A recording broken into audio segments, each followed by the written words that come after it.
بسم اللہ الرحمن الرحیم۔ السلام علیکم ورحمۃ اللہ وبرکاتہ۔ دیکھیے،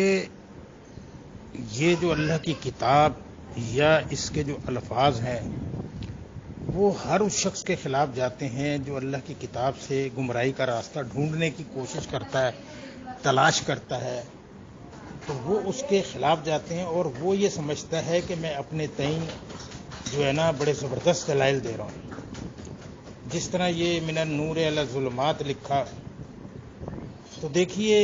بالکل صحیح آپ نے دلائل دیے کہ یہ تو ہدایت کی روشنی سے نکال کر گمراہی کے گٹا ٹوپ اندھیروں کے اندر محمد حنیف اس پوری کی پوری جماعت کو لے کے اتر گیا، ہدایت کے نور سے گمراہی کے اندھیرے میں اتار دیا پوری جماعت کو۔ اصل میں دیکھیے، یہ اپنے تئیں یہ لکھ رہے ہیں کہ جیسے جو لوگ ان کو چھوڑ کر گئے ہیں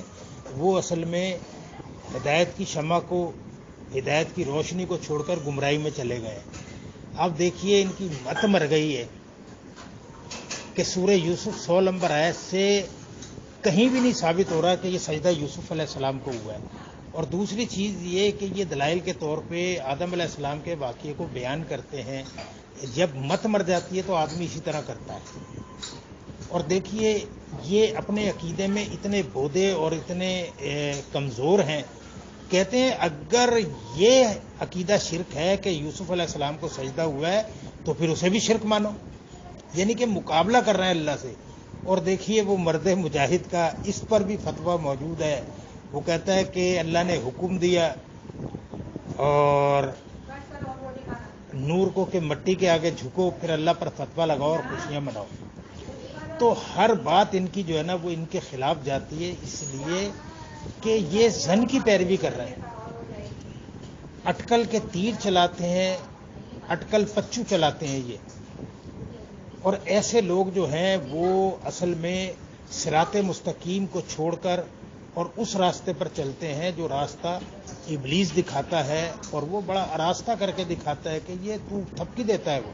کہ تو بالکل صراط مستقیم پر اب چلے جا، اور وہی ان کے ساتھ ہوا۔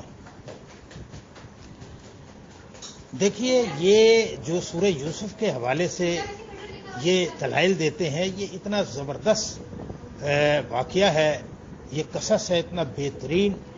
کہ اس کے اوپر اگر غور کرتے چلے جاؤ تو عقل حیران رہ جاتی ہے کہ اللہ کتنی حکمت والا ہے کہ وہ کس حکمت کے تحت یوسف علیہ السلام کو کنعان سے نکال کر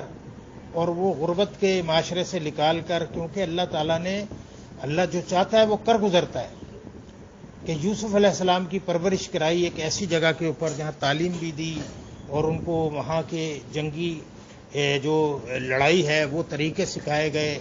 اور داؤں پیچ یعنی کہ جو سلطنت کو چلایا جاتا ہے اس کی ہر چیز یعنی کہ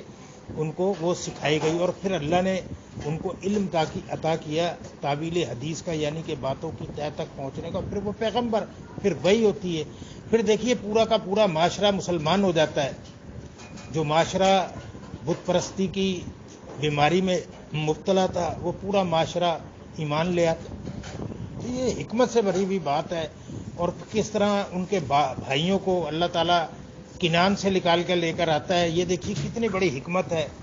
کہ اس معاشرے کے اندر، اس دور کے اندر خشک سالی کے 7 سال اللہ تعالیٰ لے کر آتا ہے جس کے اندر کوئی پتا بھی نہیں پیدا ہوتا، اور کس طرح وہ کنعان سے کہاں مصر آتے ہیں گندم لینے کے لیے۔ کتنی بڑی حکمت ہے اللہ کی، یعنی کہ اس واقعے کو عقل حیران رہ جاتی ہے کہ اللہ کی حکمت اور اس کی دانائی اور زبردست الحکیم ہے وہ اللہ تعالیٰ۔ لیکن یہ باتیں انہی کی سمجھ میں آتی ہیں جو اللہ پر ایمان رکھتے ہیں، اللہ سے ڈرتے ہیں غائبانہ، اور ان کا ایمان ہے اس بات پر کہ اللہ کے سامنے ہم نے کھڑے ہونا ہے اور وہ حساب کتاب لے گا اور ہماری چھوٹی اور بڑی بات سامنے لے کر آئے گا۔ وہ ڈر کے زندگی گزارتے ہیں، اور ایسے ہی لوگوں کے لیے اللہ تعالیٰ نے خوشخبری دی ہے کہ جو اللہ کے سامنے کھڑے ہونے سے ڈرا وہ کامیاب ہے، کیونکہ وہ ڈر کے زندگی گزارتا ہے۔ انہوں نے اللہ سے بغاوت کی، اللہ سے ٹکر لی، اللہ سے متھا لگایا، انہوں نے یہ اللہ سے مقابلے میں اتر آئے، تو پھر ایسے لوگوں کے لیے کیوں نہ بربادی ہو ان کے ایمان اور عقیدے کی۔ اور پھر دیکھیے کہ ان کا وہ طرز عمل دیکھیے